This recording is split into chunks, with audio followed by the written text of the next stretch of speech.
ಬಹಳ ವರ್ಷಗಳ ಹಿಂದೆ ಒಂದು ಹಳ್ಳಿಯ ಅಂಚಿನಲ್ಲಿ ಕೆರೆಯ ಪಕ್ಕದಲ್ಲಿ ಒಂದು ಸಣ್ಣ ಮಣ್ಣಿನ ಮನೆ ಇತ್ತು. ಆ ಮನೆಯಲ್ಲಿ ರಮೇಶ ಎಂಬ ಬಡ ಕೂಲಿ ಕಾರ್ಮಿಕ ವಾಸಿಸುತ್ತಿದ್ದ. ಅವನಿಗೆ ಒಂದು ಮಗಳು ನಂದಿನಿ.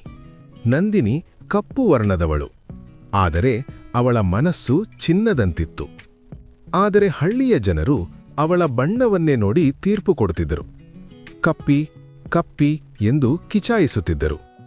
ನಂದಿನಿ ಚಿಕ್ಕವಳಾಗಿದ್ದಾಗಲೇ ಅವಳ ತಾಯಿ ಸತ್ತು ಹೋದಳು. ಅದರಿಂದ ರಮೇಶ ಮತ್ತೊಂದು ಮದುವೆ ಮಾಡಿಕೊಂಡನು. ಆ ಹೆಂಗಸಿನ ಹೆಸರು ಸವಿತಾ. ಆದಿಯಲ್ಲಿ ಅವಳು ಚೆನ್ನಾಗಿದ್ದಳು, ಆದರೆ ನಿಧಾನವಾಗಿ ಅವಳ ನಿಜ ಸ್ವಭಾವ ಹೊರಬಂತು. ನಿನ್ನ ಮುಖ ನೋಡಿದ್ರೆ ನನಗೆ ದಿನವೇ ಕೆಟ್ಟು ಹೋಗುತ್ತದೆ. ಇಷ್ಟು ಕಪ್ಪಗಿರುವ ನೀನು ನಮ್ಮ ಮನೆಗೆ ಶಾಪ. ನಂದಿನಿ ದಿನವೂ ಅವಮಾನ ಸಹಿಸುತ್ತಿದ್ದಳು. ಬೆಳಗ್ಗೆ ಬೇಗ ಎದ್ದು ನೀರು ತರುವುದು, ಊಟ ಮಾಡೋದು, ಕಡ್ಡಿ ತರುವುದು ಎಲ್ಲ ಕೆಲಸವೂ ನಂದಿನಿಯದ್ದೇ. ಆದರೆ ಸವಿತಾ ದಿನವಿಡೀ ಆರಾಮ. ರಮೇಶ ತನ್ನ ಮಗಳನ್ನು ಪ್ರೀತಿಸುತ್ತಿದ್ದನು, ಆದರೆ ಏನೂ ಮಾಡಲು ಆಗುತ್ತಿರಲಿಲ್ಲ. ನಂದಿನಿ ದೊಡ್ಡವಳಾದಾಗ ರಮೇಶ ಮದುವೆ ಯತ್ನ ಆರಂಭಿಸಿದನು. ಆದರೆ ಬಣ್ಣ ಕಪ್ಪಾಗಿದೆ, ಬೇಡ ಎಂದು ಎಲ್ಲರೂ ನಿರಾಕರಿಸಿದರು. ಸವಿತಾ ಕೂಡ ಉದ್ದೇಶಪೂರ್ವಕವಾಗಿ ಎಲ್ಲ ಸಂಬಂಧಗಳನ್ನು ಹಾಳು ಮಾಡುತ್ತಿದ್ದಳು. ಒಂದು ದಿನ ಜಾತ್ರೆಯಲ್ಲಿ ಅವಳು ಅರ್ಜುನ್ ಎಂಬ ಹುಡುಗನನ್ನು ಭೇಟಿ ಮಾಡುತ್ತಾಳೆ.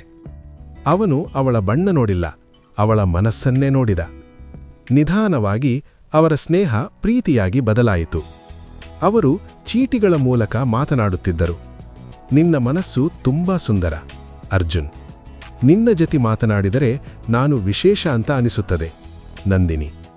ಒಂದು ದಿನ ಸವಿತಾ ಚೀಟಿಗಳನ್ನು ಹಿಡಿದುಕೊಳ್ಳುತ್ತಾಳೆ. ಅವಳು ಒಂದು ಭಯಾನಕ ಪ್ಲಾನ್ ಮಾಡುತ್ತಾಳೆ. ಅರ್ಜುನ್ ಹೆಸರಿನಲ್ಲಿ ನಕಲಿ ಪತ್ರ ಬರೆಯುತ್ತಾಳೆ. ನಿನ್ನ ಬಣ್ಣ ನನಗೆ ಇಷ್ಟವಿಲ್ಲ, ನಾನು ನಿನ್ನನ್ನು ಪ್ರೀತಿಸುವುದಿಲ್ಲ. ನಂದಿನಿ ಆ ಪತ್ರ ಓದಿ ಕುಸಿದು ಬಿಡುತ್ತಾಳೆ. ನೀನು ಕೂಡ ನನ್ನನ್ನು ಬಿಟ್ಟೆ. ಇನ್ನೊಂದು ಕಡೆ ಅರ್ಜುನ್ಗೂ ನಕಲಿ ಪತ್ರ ಹೋಗುತ್ತದೆ. ಇಬ್ಬರು ದೂರವಾಗುತ್ತಾರೆ, ಸತ್ಯ ಗೊತ್ತಾಗದೆ. ಸವಿತಾ ಮತ್ತೊಂದು ಕೆಟ್ಟ ಪ್ಲಾನ್ ಮಾಡುತ್ತಾಳೆ. ಒಬ್ಬ ಅನುಮಾನಾಸ್ಪದ ವ್ಯಕ್ತಿಯನ್ನು ಕಂಡು ಇವನೇ ನಂದಿನಿಗೆ ಸರಿಯಾದ ವರ ಎಂದು ತೀರ್ಮಾನಿಸುತ್ತದೆ. ಅವನು ಸಾಮಾನ್ಯವನಲ್ಲ. ಅವನ ಕಣ್ಣುಗಳಲ್ಲಿ ವಿಚಿತ್ರ ಉದ್ದೇಶ. ಮದುವೆ ಫಿಕ್ಸ್ ಆಗುತ್ತದೆ. ಮದುವೆಯ ನಂತರ ಆ ವ್ಯಕ್ತಿ ನಿಧಾನವಾಗಿ ನಗುತ್ತಾ ಹೇಳುತ್ತಾನೆ, ನನ್ನ ಗುರಿ ಈಗ ಸಿದ್ಧವಾಗಿದೆ.